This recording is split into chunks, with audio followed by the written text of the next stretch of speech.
guys, Fred and Sheila McCoy, Hatfield McCoy Museum, fredmccoy.com. Sheila's behind the camera. Hi guys, hope you're having a great day. Once again, we're still the same day, but we're going over different topics that were on the internet. And this question here was, what ended the Hatfield and McCoy feud? And this person answers, during a televised ceremony on June the 14th, 2003, the Hatfield and McCoy families signed a formal truce proclaiming that the families do hereby and formally declare an official end to all hostilities, implied, inferred, and real, between families now and forevermore. Today, the Hatfields and McCoys reside, and it kills off.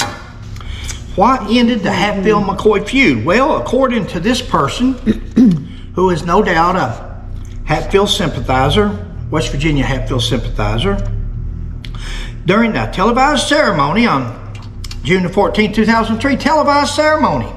Well, big deal because it confirms it, makes it real because it's televised, it's on TV.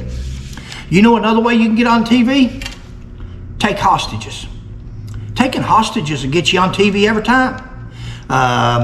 Any kind of out of the way behavior will get you on TV or get you on the news. So just because something's on the news doesn't make it true, doesn't make it relevant, doesn't make it correct. The Hatfield and McCoy families signed a formal truce proclaiming the families.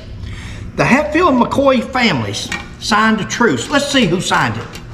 Let's see who signed this truce, guys. Rio Hatfield. Rio Hatfield, where we heard that name at before? Rio Hatfield. 2011, started the story on Hubert Bay McCoy.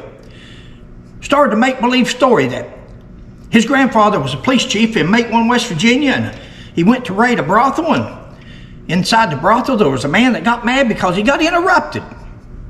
And he took another officer's gun, he shot Rio Hatfield's grandfather, the police chief, 3 times in the back. The grandfather turned around and shot the man, killed him. Just so happened to be a McCoy. Rio says that's the last McCoy killed during the feud. True story is, his grandfather was the police chief in Matewan, West Virginia for 2 years. Almost 2 years. During those 2 years, he shot and killed 2 men. He was a coward. He was a chicken. He was a shooter instead of a fighter or something like that he could do the job. He wasn't cut out to be in law enforcement.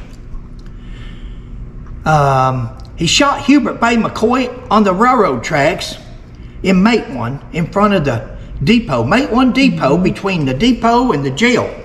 He shot him in the back of the head, the base of the head. He executed him. He's unarmed. Executed him, unarmed. Shot and killed an unarmed man. Yeah. That's the story that Rio Hatfield, one of these people that was televised, signing a peace treaty. It's called a publicity stunt. Let's talk about the other two. Who else signed that peace treaty? Rio Hatfield. Let's go back to Rio Hatfield. Okay. One last thing. Rio Hatfield also put on his bio when he was at TA Services that served in the Vietnam War. Served in the Vietnam War. It's also on the Hatfield McCoy Foundation website, where he's on the board of directors. Served in the Vietnam War. We've got Rio Hatfield's military records over there. Filed a Freedom of Information Act and got the information we needed. It's not true. Never stepped foot in Vietnam. Was never in the Vietnam War. Never. Now, he tries to say later on, I meant during the Vietnam era. No, if you meant the Vietnam era, you would have said, served in the Vietnam era. Said served in the Vietnam War, thinking nobody else would ever check it. Just like the Hubert Bay McCoy story. I can say what I want, nobody ever check it. Now this is your people that represent your Pike County tourism in Pike County. This is your people for the last 24 years that has been screwing up any other kind of history of the feud. Like Devil Anson, that bunch didn't do enough damage with the newspapers back in the day. Now you've got this man that comes up with this idea, we're going to sign a peace treaty. Well, right over here's a peace treaty with Jim McCoy, and that's okay. Jim McCoy and Tennis Hatfield. the youngest son of Devil Anses, that was never involved in the feud, because Jim McCoy hated the West Virginia Hatfields. He said he would never forgive them that killed his family during that time. He owed it to the dead to never forgive them, and he didn't. Made himself a poor man. He never forgave them until Tennis came along. Tennis had nothing to do with the feud, and he made peace with Tennis in 1928, 1976 over there on that wall. Jim McCoy, the oldest living McCoy at the time, son of Uriah McCoy, and Willis Hatfield, the only living son of Devil Anse at the time, 1976, buried the hatchet, it was called. Shook hands, called peace. How many peace treaties you got to have? These people seen a way to get some publicity after the World Trade Centers came down. They seen a way to get some publicity, and they said, hey, let's sign a peace treaty. Let's get in the news. And they did. How sad. How sad that you want publicity and attention that bad that you would make up a story on Hubert Bay McCoy, that you would dishonor Vietnam War veterans who actually served with stolen valor and saying you served. And let's talk about the McCoys now. You know, let's don't just go Hatfield. I'm Hatfield and McCoy. Let's talk about the McCoys. Let's talk about the other two gentlemen that signed this so-called peace treaty. Ron McCoy. Ron McCoy is a deacon at his church, he says, in Durham, North Carolina. Writes a book, and he says he was 35 years old before he even realized that he was related to the real McCoys. But yet, on page 14, I think it is, he's got a chapter on the history of the feud. Wow, that's somebody that knows the history, ain't it? Where did he get that history from? Didn't even know he was related until 35. Now he's going to write the history on the feud, and you wonder why it's so screwed up over the years. Ron McCoy. There was another topic there, but let's just go on to what Ron McCoy and Bo McCoy did. Clyde Bo McCoy. Bo McCoy is a minister in Waycross, Georgia at the time. I think he's since moved to Ohio, maybe. Those two gentlemen come into Kentucky, and they filed a lawsuit against a man and his wife, John and Barbara Vance, wanting to make the cemetery. They happen to own the cemetery where 6 of Randall and Sarah's children are buried at. They lived there, and they wanted to make it public where people could run a bus and charge people to come and see those graves. Now, up to that point, nobody ever had a problem seeing those graves. It's now called the Forbidden Cemetery. Because what come out of that lawsuit is that John won, Vance's won the lawsuit, and John restricted now the visitation to Memorial Day each year that you can go see if you're related to the McCoys. Yeah. You can go up on the hill and see that cemetery. When in the past, we never had a problem going. Nobody ever had a problem going, McCoys or not. So they created a problem that was never there before. And you know, Ron puts it in his book, and he puts it in a newspaper, and he says once again, the Hatfields and McCoys were back in court. Bogus, not true. Once again, the McCoys and the Vances were in court. Hatfields had nothing to do with it. This was John and Barbara Vance and Ron and Bo McCoy. But see, these people take this name, Rio Hatfield, William Keith Hatfield, Ron McCoy, Bo McCoy. They take these names, and they say, we're Hatfields and McCoys. And people assume, or they give the assumption, that they represent all the Hatfields and all the McCoys that's out there. Because over history, people think it's Hatfields and McCoys. They hate each other. They live in Kentucky. They live in West Virginia. They hate it. It's not true. It's not so. They give a false.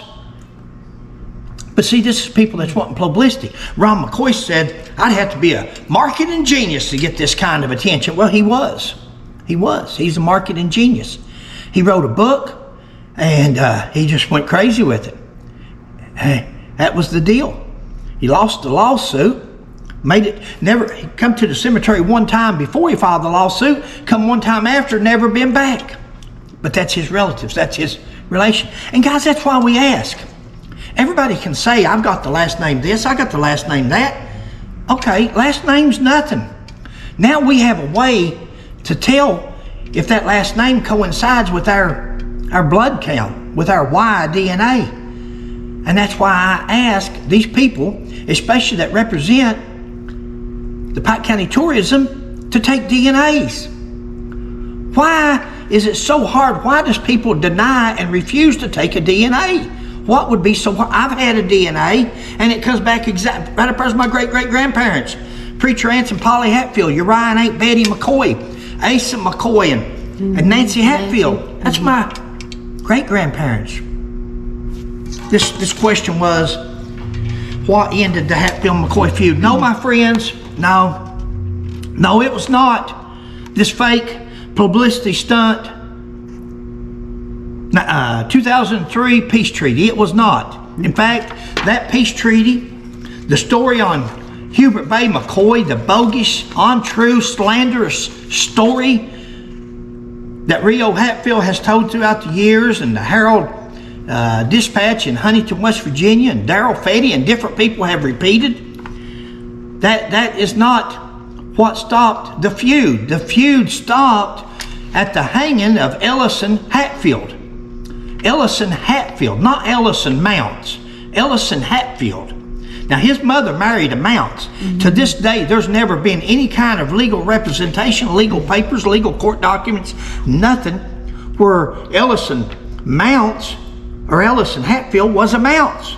He was the product of two cousins, Harriet and Ellison Hatfield, the brother to Devil Anse Hatfield.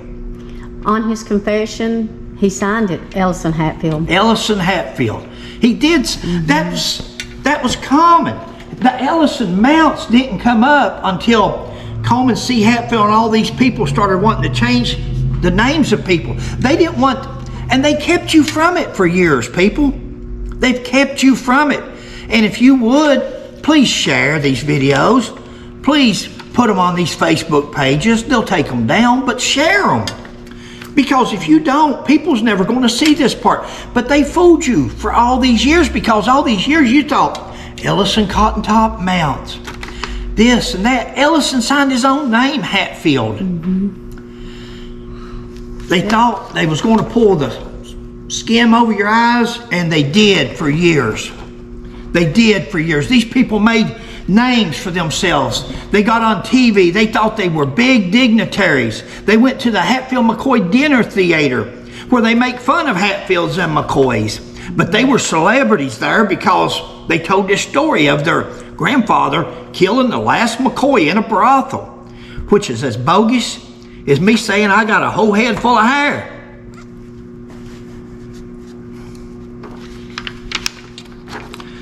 The made-up story here by McCoy shooting his grandfather along with serving in the Vietnam War. That's all the notes I had on that. I didn't even need notes. I've already covered all that. Yeah. No doubt she's probably going to edit some of that, so I'll stop. She's giving me the... Guys, it's true. Yeah. It's true. You know, these people put themselves out there. When they started these stories, when they tell these fibs, I don't know if you want to call them a fib or not. They're outright lies. They're outright lies. When you say you served in Vietnam and you didn't, when you say that this man was in a brothel and he wasn't, when you say this man shot somebody 3 times and he wasn't even armed, no, those are lies. Those are. And then you take this stand out in public to represent the Pike County Tourism or anybody else, and that gives you clout behind what you say, because people think, oh, he's with this organization or that organization, he must be telling the truth. No, they don't hold nobody to the fire. They like the representation as long as they got a Hatfield and McCoy or somebody with a Hatfield McCoy name. I don't know that they are Hatfields and McCoys by blood. Still haven't been seen that yet. She's clicking over here, guys. It's all good, no worries. Well, then why are you over clicking and... Because we got a slower roll. Let's put it that way. Sheila, there you go. Sorry about that, guys. We're having battery troubles. If Sheila y'all know of a believes- good camera and battery system, let me know. Sheila believes if you can't say something good about somebody, don't say nothing at all. But she also is a history buff, so we'll leave it at that. Okay. All right. Hope you're having a good day, guys. Please like, subscribe, and share. We'll catch you on the next one. Bye. Thanks.